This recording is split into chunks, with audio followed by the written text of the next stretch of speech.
I'm a Path of Exile addict with over 3,000 hours. Whether or not I like the changes or direction that game is going in, every new league I will still come back and spend hundreds upon hundreds of hours grinding.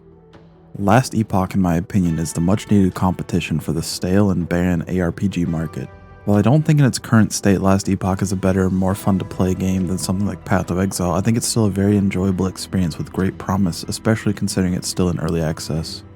The thing that makes Last Epoch really great to play is the engaging character growth due to the choices you have with your class's passive trees, skills in their respective trees, and the in-depth gear crafting system. Every choice you make really makes you feel like you're building a character from the ground up, unlike in other ARPGs where you usually only notice character growth by seeing your damage or defensive numbers go up. Every base class in the game gets to specialize into one of 3 different masteries. For example, the Primalist base class can specialize into either the Beastmaster, the Druid, or the Shaman class. While you can put points into other classes, it's important to note that you won't be able to go past a certain point or unlock all of their skills. Although not every mastery is in the game yet, each one currently has their own unique take on the class and is worth at least trying out once. Each skill in the game has its own skill tree that can vastly change how a skill plays. A great example of this is the Acolyte's skeleton skill, which by default will summon either a warrior or an archer type skeleton.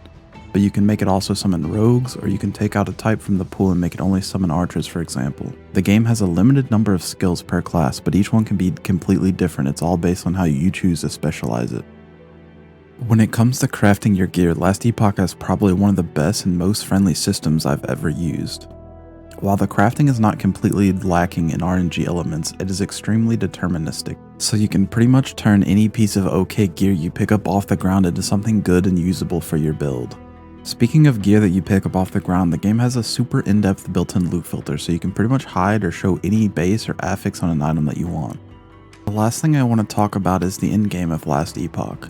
Currently, the endgame consists of grinding monoliths over and over, which are this game's equivalent of maps from Path of Exile or rifts from Diablo, with the occasional breakup by doing dungeons or the arena if you randomly get a key dropped. In my opinion, Path of Exile has a slow and boring start going through the acts, but a very fun endgame experience, whereas Last Epoch has the opposite. The beginning campaign and early monoliths are fun, but then you hit a level of build completion where you don't really feel the need to keep grinding out monoliths or want to run any dungeons anymore. Overall, I would still recommend the game even in its current state, despite its large price tag of $35.